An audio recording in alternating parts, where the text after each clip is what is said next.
సర్పంచ్ ఐలన్న కాస్త ఎమ్మెల్యే ఐలన్న అయిపోయిండు, ఎట్లా అనిపిస్తోంది? ఫైన్. ప్రజాసేవ మొదటి నుంచి నాకు ఇష్టం కాబట్టి ప్రజలు ఇంకొక అవకాశం ఇచ్చారు. ఆ రోజు సర్పంచ్గా గ్రామానికే సేవ చేసిన, ఇప్పుడు ఎమ్మెల్యేగా నియోజకవర్గానికి సేవ చేస్తున్నా.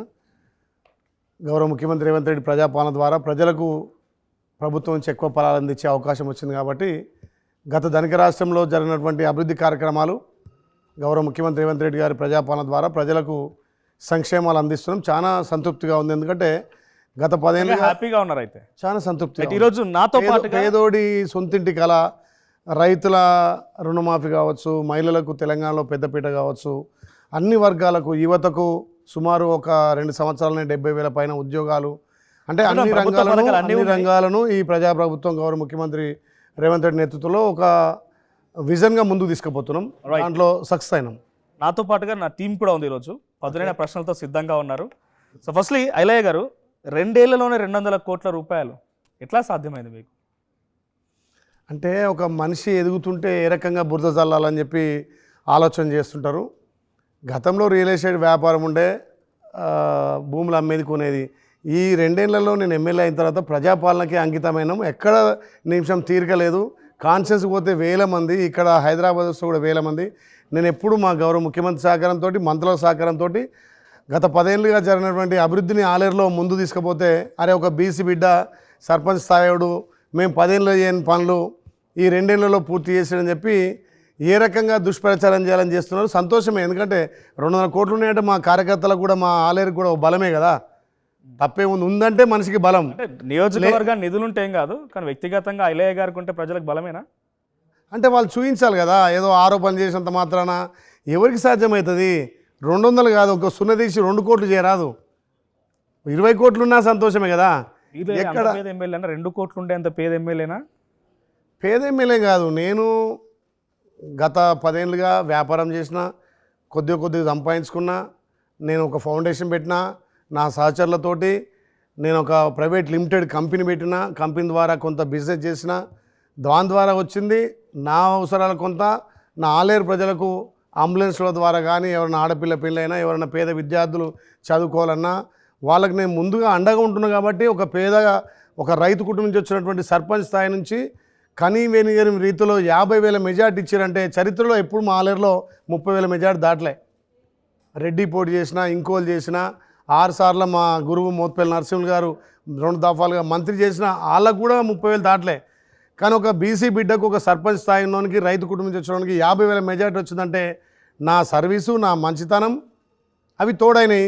ఒక బీసీ బిడ్డ ఎమ్మెల్యే అయిండు, ప్రభుత్వం విప్ అయిండు, ప్రభుత్వంలో యాక్టివ్ ఉంటున్నాడు, అసెంబ్లీలో యాక్టివ్ ఉంటున్నాడు. ప్రతి విషయం మీద ఒక నా ఆలేరు సమస్యలే కాదు, తెలంగాణ సమస్యల విషయాలు ప్రభుత్వం దృష్టి తీసుకొచ్చి ఎక్కడికక్కడ పరిష్కరిస్తున్నారు. కాబట్టి మంచి పేరు వస్తుంది. భవిష్యత్తులో ఆ ఆలేరు ఎమ్మెల్యేకి అడ్డు ఉండదు, ఎందుకంటే సునాయాసంగా గెలుస్తాడు అని చెప్పి ఏదో ఒకటి బురద చల్లాలని చేస్తున్నారు. అయినా వాళ్ళు ఎంత బురద చల్లినా అది నాకు పూల లెక్కన ఉంటాయి తప్ప, విమర్శలు అనేది కామన్. విమర్శలు ఇస్తున్నారంటే నా గౌరవం పెరిగి, నా స్థాయి పెరుగుతుంది కాబట్టి, నాకు ప్రజాదరణ ఎక్కువ ఉంది కాబట్టి విమర్శలు వస్తున్నాయి. అంటే హైదరాబాద్ నగరానికి కూతవేటు దూరంలో ఉన్న మీ నియోజకవర్గంలో రియల్ ఎస్టేట్ వ్యాపారం ఎక్కువే. యాదాద్రి లక్ష్మీనరసింహస్వామి ఆశీస్సులతో మీ నియోజకవర్గాలు మొత్తం కూడా కొంగు బంగారం అయింది. రియల్ ఎస్టేట్ వ్యాపారంలో చూసినా, దేంట్లో చూసినా.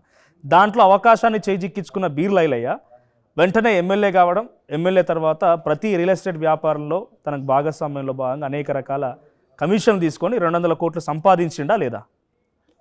మీరు ఒకటి చూడండి, 2022 నుంచి మా ప్రభుత్వం 2023 డిసెంబర్లో వచ్చింది.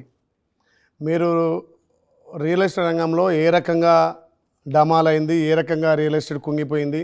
2020 నుంచే తెలంగాణ రాష్ట్రమే కాదు, యావత్ ప్రపంచమే రియల్ ఎస్టేట్ వ్యాపారం కుంగిపోయింది, ఆర్థిక మాధ్యం ఏర్పడ్డది. 2022 తర్వాత ఎక్కడ కూడా ట్రాన్సాక్షన్స్ పూర్తిగా 90% దెబ్బతిన్నాయి. నేను 2023 డిసెంబర్లో ఎమ్మెల్యే అయిన తర్వాత ఎక్కడ కూడా ఎకరం అమ్మలే, ఎకరం కొనలే. ఏదో ఎకరం 30 గుంటలేదు మా మిత్రులు కొన్నారు, అమ్మిరు, అంతే తప్ప ఈ 2 ఏళ్ల కాలంలో ఎక్కడ ట్రాన్సాక్షన్ లేవు. అసలు జేబులో డబ్బులు లేవు, ఎకరం అమ్ముదామంటే కూడా ఎవరు కొట్టలేడు. అప్పుడు రూపాయి అడిగింది, ఇప్పుడు ఆటాన కూడా కొంటలేరు. అయినా ఆటాన కూడా మార్కెట్లో లేదు, మార్కెట్లో డబ్బులు లేవు. ప్రభుత్వం విఫలం ఒప్పుకుంటున్నారా? ప్రభుత్వ విఫలం రియల్ ఎస్టేట్కి సంబంధం లేదు. 22 నుంచే రియల్ ఎస్టేట్ డమాల్ అయింది. మా గౌరవ ముఖ్యమంత్రి బయట దేశాలకు వెళ్ళి అన్ని దేశాల నుంచి పెట్టుబడులు తీసుకొస్తున్నాడు. తెలంగాణ అంటే ఒక రోడ్ మోడల్గా భారతదేశంతో కాదు ఇవాళ పోటీ పడేది, ప్రపంచ దేశాలతోటి తెలంగాణ పోటీ పడే విధంగా మా ముఖ్యమంత్రి చేస్తున్నాడు. అన్ని రంగాల్లో భారతదేశం ఉన్న రాష్ట్రాలతో కాదు ప్రపంచంతో పోటీ పడే విధంగా ఇవాళ ఇక్కడ మూమెంట్ నడుస్తుంది.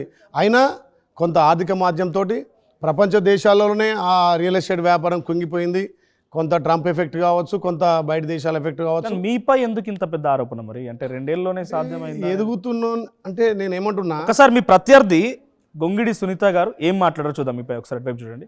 ఆలేరు శాసనసభ్యులు అందరు చెప్తుంటారు ఆయన పేరు బీర్లైలయ్య అని, కానీ ఇప్పుడే పేరు మారిందని తెలిసింది. భూదందాల ఐలయ్యగా ఆయనకు పేరు వచ్చిందనే విషయం తెలిసింది. రైట్, మీ పేరు బీర్ల ఐలయ్య కాదు, భూదందాల ఐలయ్య. అంటే ప్రతిపక్షాలు విమర్శించడం కామన్ కానీ నిరూపించాలి. ఎవరైనా భూదందా చేసిండు, నా ఎకరం గుంజుకుండు, నన్ను ఇబ్బంది పెట్టిండని ఈరోజు వరకు కూడా నా ముందుకు కానీ మీ మీడియా ముందుకు వస్తే నేను దాంట్లో చర్చలకు సిద్ధం. ప్రతిపక్ష వాళ్ళు విమర్శించడం కామన్ కానీ ఆ విమర్శ కూడా కనీసం 10 మంది ఒప్పుకునే విధంగా ఉండాలి. ఈరోజు మీ ఆర్టీవీ ద్వారా కానీ మీ ఛానల్ ద్వారా ఎక్కడ ఏ గ్రామానికి వెళ్ళి బీర్లైలే అంటే ఎట్లుంటాడు, బీర్లైలే ఎమ్మెల్యే గెలవడానికి ఎట్లుండు, ఎమ్మెల్యే గెలిచినాక ఎట్లుండు, ఆయన పనితనం ఎట్లుంది, గత 10 ఏళ్ళు ధనిక రాష్ట్రంలో జరిగినటువంటి పనులు అభివృద్ధి కార్యక్రమాలు ఇప్పుడు ఎడుతున్నాయి. మరి మా ప్రత్యర్థి నా మీద ఓడిపోయిన ఎమ్మెల్యే గతంలో 2 సార్లు ఎమ్మెల్యేగా ప్రభుత్వ విప్గా చేసింది. మరి ఆమె ధనిక రాష్ట్రంలో కేసీఆర్ గవర్నమెంట్లో విప్గా ఉంది, ఎమ్మెల్యేగా ఉంది. ఆలేరుకి ఏమన్నా అక్కరొచ్చే పనులు చేసిందా? కనీసం గంధమల్ల చుట్టుపక్కల కొండపోచమ్మ, మల్లన్న సాగర్ కట్టుకున్నారు. మరి తలాపునే నీకు నీళ్లు పెట్టుకొని గంధమల్ల ఎందుకు సాధ్యం చేయలేకపోయింది? మెడికల్ కాలేజ్ శాంక్షన్ చేసినని చెప్పి ₹1 శాంక్షన్ ఎందుకు చేయలేకపోయారు? అండర్ పాస్ 10 ఏళ్లలో ఆలేరులో అండర్ పాస్ చేయలే. డబుల్ బెడ్రూమ్ అని చెప్పి రైతుల గురించి ఒక్క ఇల్లు కట్టలే. మా ప్రభుత్వం వచ్చిన తర్వాత గంధమల్ల సాధించిన, రైతులకు పేమెంట్లు అయిపోయినాయి, మెడికల్ కాలేజ్ సాధించిన, ఇంటిగ్రేటెడ్ స్కూల్ నియోజకాభివృద్ధి పనుల గురించి మనం మాట్లాడదాం. బట్ వర్గాలకు 3,500 ఇండ్లు వస్తే గౌరవ ముఖ్యమంత్రి సహకారంతో 3,700 ఇండ్లు తెచ్చి ఇవాళ తెలంగాణలో ఇందిరమిండ్ల పురోగతిలో ఆలేరు మొదటి దశలో ఉంది. ఆలేరు ఇందిరమిండ్లలో మొదటి దశలో. మీరు నాపై నిరూపణ లేదన్నారు. ఏదైతే అఫిడవిట్ చూసాను నేను ఒకటి, మీ అఫిడవిట్ లో మీ పైన ఐపీ సెక్షన్ 447 and 506 దేనికొస్తాయి? ల్యాండ్ గ్రాబింగ్, బెదిరించడం, అక్రమంగా ఒకరి ట్రెస్ పాసింగ్. సో మీ పైన ఈ సెక్షన్ల కింద కేసు నమోదవలసింది. మరి నేనేమంటా అంటే 10 ఏళ్ళుగా కేసీఆర్ గవర్నమెంట్ ఉంది, అక్కడ టీఆర్ఎస్ గవర్నమెంట్ ఉంది. మరి నేనేమైనా తప్పు చేస్తే శిక్షించాలి కదా. ఇప్పుడు గిట్టని వాళ్ళు ఏమో ఒక కేసు పెట్టిర్రు, ఆ ట్రేస్ పాస్ కేసు ఏందో నాకు తెలియదు, అసలు ఆ కేసులే నాకు తెలియదు, నా మీద కేసులే లేవు. నేను ఒకటే చెప్తున్నా, నేను భూదందా చేసి ఉంటే మీరు 10 ఏళ్ళ అధికారం మీదే ఉంది, మీ గవర్నమెంటే ఉంది, మీ కలెక్టర్ ఉండు, మీ ఆర్డీఓ ఉండు, మీ ఏసీపీ ఉన్నాడు కదా, ఎందుకు నా మీద కేసు చేయలేదు? 10 ఏళ్ళు మీ అధికారం ఉన్నప్పుడు ఒక్క కేసు నా మీద ఎందుకు కాలేదు? ఇప్పుడు మీరు ఏదో ఒక కేసు చెప్తున్నారు, అది ఏం ట్రేస్ పాసు, ఏం ఎకరాలు, మీరు ఒకసారి ప్రూవ్ చేయండి. మీ అఫిడవిట్లో మెన్షన్ చేసిన సెక్షన్స్ ఏవి? అంటే రాజకీయ నాయకుల మీద 1-2 కేసులు అయితే అబ్బా నేనేమన్నా రోడ్డు మీద ధర్నా చేస్తుంటే నిలబడ్డా కామనే కదా. అని ధర్నాకు సంబంధించింది కాదు, ఎక్కడ ల్యాండ్ గ్రాబింగ్ లేదు, ఎక్కడ సింగిల్ గుంట కూడా ల్యాండ్ గ్రాబింగ్ ఈ రోజు వరకు లేదు. నేను మీకు చర్చలకు సిద్ధం, మీరు ప్రూఫ్ చేయిస్తే దేనికైనా చర్చకు సిద్ధం. రైట్. సో మీ నియోజకవర్గంలో చాలా పెద్ద ఎత్తున మీరు ప్రభుత్వంలోకి వచ్చిన తర్వాత ఏడాది కాలం లోపే క్రషర్ల దగ్గర మీరు అండ్ మీ పార్టీకి సంబంధించిన ఒక సీనియర్ నాయకుడు ఇద్దరు కలిసి క్రషర్ని బెదిరించారని, డబ్బులు వసూలు చేశారని ఒక ప్రధాన వార్తాపత్రిక, అది కూడా కొంత కాంగ్రెస్ పార్టీకి అనుకూలంగా ఉన్నటువంటి వార్తాపత్రికలో ఒక పెద్ద కథనం వచ్చింది. ఏంటి, క్రషర్ని బెదిరించారా? ఏం జరిగింది? నేను ఒకటి చెప్తున్నా, తెలంగాణ రాష్ట్ర వ్యాప్తంగా ఎన్ని క్రషర్లు ఉన్నాయి? తెలంగాణ రాష్ట్ర వ్యాప్తంగా 1000 క్రషర్స్ ఉన్నాయి. ఆ పనికి మాలినోడు ఏం చెప్తాడంటే, ఒకడు రియల్ ఎస్టేట్ సఫరింగ్ అధ్యక్షుడు అని పెట్టుకున్నాడు. గతంలో ఎమ్మెల్యే ఉన్నప్పుడు ఎమ్మెల్యే గెలిచిన కొత్తలు నాతానికి వచ్చిండు. ఆ నారాయణరావుకు ఇతను ఏజెంట్గా పనిచేసే వ్యక్తి అట. అతని మీద కూడా మొన్న కంప్లైంట్ చేయడం జరిగింది. ఐజీ గారికి కూడా కంప్లైంట్ చేసినాం. నాతానికి వచ్చి అతనికి నేను కమిషన్గా పనిచేసిన, నేను 1000 ఎకరాలు ఇప్పించిన, నాకు 20-30 కోట్లు రావాలని వచ్చి అడిగిండు. అప్పుడు నారాయణరావు అడిగితే, అన్న నేను కొంత ల్యాండ్ కొనుగోలు చేసింది వాస్తవమే, కానీ నేను అంతా లాస్లో ఉన్నా, అప్పుడు నా మార్కెట్ ఇప్పుడు లేదని చెప్పి కొద్దో గొప్పిస్తాడు లేదని నాకు ఆయన 1000 ఎకరాలు ఉన్నాడు, 20 కోట్లు రావాలని డిమాండ్ చేసిండు. అప్పుడు ఈ శ్రీనివాస్ అంటే ఆయన నా దగ్గరికి నా వ్యక్తిగా వచ్చిండు. నేను ఎమ్మెల్యేగా నన్ను ఆశ్రయించిండు. నేను పిలిచి అడిగితే మరి అదేందబ్బా అది కాదు ఇది కాదు అని అడిగితే లేదు నాకు 20 కోట్లు అంటే వాడిని అడిగితే అప్పు అంతలోనే అతను కొంచెం డయాలసిస్ పేషెంట్ చనిపోయిండు.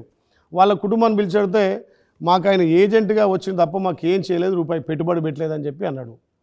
దానికి వాడు అక్కసు పెట్టుకొని ఎమ్మెల్యే గారు నాకు డబ్బులు ఇప్పలేదని చెప్పి ఒక రిలేషన్ సఫరింగ్ అనేదో రాష్ట్ర అధ్యక్షుడు పెట్టుకొని మరి ఏడ సఫర్ అయిండో ఏం రిలేషన్ చేసిండో ఎకరం అమ్మిండో ఎకరం కొన్నాడో ఇంతవరకు ప్రూఫ్ లేదు. అవి డబ్బులు ఇప్పలేదని అక్కసుతో నా మీద పెట్టినాడు. ప్రభుత్వ ఆస్తిని కొల్లగొడుతున్నాని చెప్పి రోజుకు 20 లక్షల ఆదాయం వస్తుంది, సంవత్సరానికి 6 కోట్లు వస్తుంది. కాదు, రోజుకి 20 లక్షలు, నెలకు 6 కోట్లు, సంవత్సరానికి 72 కోట్లు అంటున్నారు. తెలంగాణ రాష్ట్రంలో ఎక్కడైనా సంవత్సరానికి 72 కోట్లు క్రషర్ సాధ్యమా? ఉన్న క్రషర్లే మూలపడుతున్నాయి. వాడు విమర్శిస్తే అసలు ఎట్లా సాధ్యమవుతుంది? ఈ ఒక్క క్రషర్ కాదు, భారతదేశంలో ఉన్న క్రషర్లు ఏదైనా సంవత్సరానికి 70 కోట్ల లాభం ఉంటుందా? విమర్శిస్తే పబ్లిక్ గుర్తించినట్టు ఉండాలి. క్రషర్లు వాళ్ళ మెయింటెనెన్స్ లేకనే మూతపడుతున్నాయి, క్రషర్లు నడుస్తలేవు. దాంట్లో ఎమ్మెల్యే గారు ఇవ్వాలంటే ఉంది అంటే మా మిత్రుడు నా స్నేహితుడు క్రషర్ నడుపుకోవద్దా? అది లీజుకి తీసుకున్నాడు. లీజు తీసుకుంటే దానికి గ్రామ పంచాయతీ పర్మిషన్ లేదని, దానికి ఎన్ఓసి లేదని, ఎన్ఓసి లేకపోతే గవర్నమెంట్ చెప్పాలి. దాంట్లో ఎమ్మెల్యేని లాగి అరే నేను మంచి వ్యాపారవేత్తను, రియల్ ఎస్టేట్ చేసిన, నాకు ప్రైవేట్ లిమిటెడ్ కంపెనీ ఉంది, మాకు వెంచర్లు చేసినాం, 4 రూపాయలు సంపాదించినాం, నేను ఆ రకంగా పోతా. కానీ క్రషర్తో నాకే క్రషర్ ఎక్కడన్నా సంవత్సరానికి 1 కోటి రూపాయలు మిగులుతుందా? అసలైన తొలి వెలుగు. ఫాలో వాట్సాప్ @తొలి వెలుగు అఫీషియల్.